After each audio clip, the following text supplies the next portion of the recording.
నమస్తే, welcome to E6 TV. పార్లమెంటులో ఓబీసీలకు చట్టబద్దమైన రిజర్వేషన్లు సాధించుకునే వరకు దేశవ్యాప్తంగా జాతీయ ఉద్యమాన్ని కొనసాగిస్తామని జాతీయ బీసీ దళ అధ్యక్షుడు, బీసీ రిజర్వేషన్ల సాధన సమన్వయ జేఏసీ చైర్మన్ దుండ్ర కుమారస్వామి స్పష్టం చేశారు. బీసీ రిజర్వేషన్ల సాధన సమన్వయ జేఏసీ ఆధ్వర్యంలో జాతీయ స్థాయి ఓబీసీ సెమినార్ను ఘనంగా నిర్వహించారు. ఈ కార్యక్రమంలో ముఖ్య అతిథిగా జాతీయ బీసీ దళ అధ్యక్షుడు, బీసీ రిజర్వేషన్ల సాధన సమన్వయ జేఏసీ చైర్మన్ దుండ్ర కుమారస్వామి పాల్గొన్నారు. ఆయనతో పాటు మాజీ అడిషనల్ కలెక్టర్ రాజేశం, ప్రముఖ వైద్యురాలు డాక్టర్ రమాదేవి, తెలంగాణ సిపిఐ అధ్యక్షుడు వెంకటస్వామి, జాతీయ బీసీ దళ్ గ్రేటర్ హైదరాబాద్ అధ్యక్షుడు రాజేష్ యాదవ్, వెంకటరమణతో పాటు వివిధ రాష్ట్రాల నుంచి వచ్చిన ఓబీసీ ఉద్యమ నేతలు, మేధావులు, కార్యకర్తలు ఈ సమావేశంలో పాల్గొని తమ అభిప్రాయాలను వ్యక్తం చేశారు.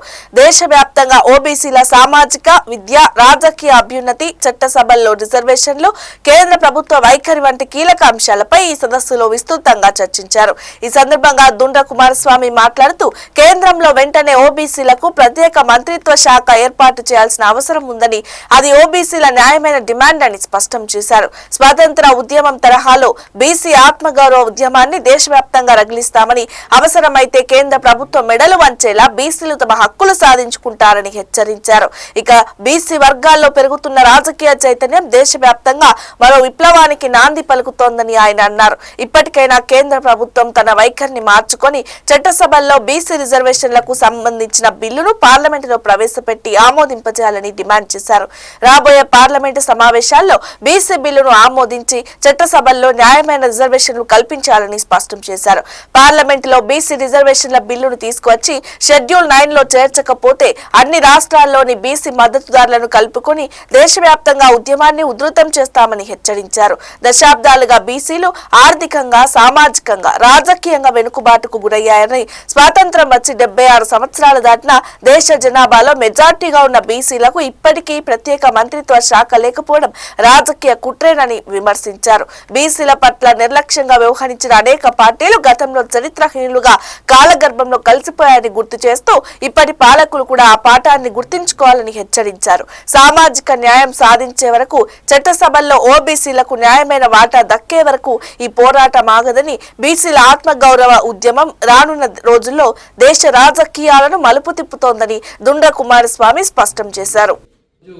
బీసీ రిజర్వేషన్ల సాధన సమన్వయ జేఏసీ ఆధ్వర్యంలో ఈరోజు నేషనల్ ఓబీసీ సెమినార్ హైదరాబాద్లో ఏర్పాటు చేయడం జరిగింది.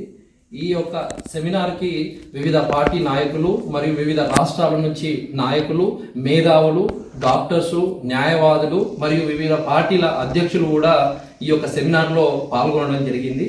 ఈ సెమినార్ యొక్క ముఖ్య ప్రాముఖ్యత ఏమిటి అంటే, బీసీల యొక్క ఆర్థిక, సామాజిక, రాజకీయ అభ్యున్నతి కోసము ఏ విధంగా ప్రణాళికలు ఉండాలి, వారి యొక్క అభివృద్ధి కోసము ఎలాంటి ప్రణాళికలు, ఎలాంటి ఇంప్లిమెంటేషన్ చేయాలనేది సుదీర్ఘమైన చర్చ జరిగిందని సందర్భంగా తెలియజేస్తున్నాను.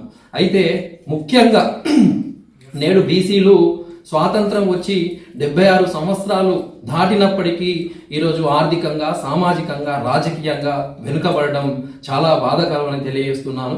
దశాబ్దాలుగా బీసీలు పోరాటం చేస్తున్నప్పటికీ వారికి కావలసిన హక్కులు ఫలించకపోవడము చాలా బాధాకరమని తెలియజేస్తా ఉన్నాను. ముఖ్యంగా దశాబ్దాలుగా పోరాటం చేసినా కూడా కనీసం ప్రత్యేక మంత్రిత్వ శాఖ లేదు. ఎందుకంటే దేశంలో సహభాగం, దేశంలో సింహభాగం బీసీలు, కానీ ప్రత్యేక మంత్రిత్వ శాఖ లేకపోవడం చాలా బాధాకరం. అంతేకాకుండా ఏ కులానికి లేని క్రిమిలేయరు ప్రత్యేకంగా ఓబీసీలకు పెట్టడం అనేది ఇది చాలా బాధాకరమని తెలియజేస్తున్నాను. అంతేకాకుండా ఈరోజు రాష్ట్రంలో నుంచి పంపిన గవర్నర్ ద్వారా రాష్ట్రపతికి పంపించిన బిల్లులు కూడా పెండింగ్లోనే ఉండడం, అందుకే వెంటనే జనాభా దామాష ప్రకారం రిజర్వేషన్లు కల్పించినప్పుడు మాత్రమే బీసీలకు న్యాయం జరుగుతుందని, అంతేకాకుండా ఇప్పుడు వెంటనే ఈ పార్లమెంటులో బీసీ బిల్లు పెట్టాలి, అంతేకాకుండా దాని షెడ్యూల్ 9లో రక్షణ కల్పిస్తే మాత్రమే బీసీలకు శాశ్వత పరిష్కారం దొరుకుతుందని ఈ సందర్భంగా తెలియజేస్తున్నాను. దయతలచి కేంద్ర ప్రభుత్వము ఓబీసీలను నిర్లక్ష్యంగా కాకుండా ఒక్కసారి వీళ్ళపై ఆలోచన చేసి వీరికి సామాజిక న్యాయం, సమాన అప్డేట్స్. Stay with us.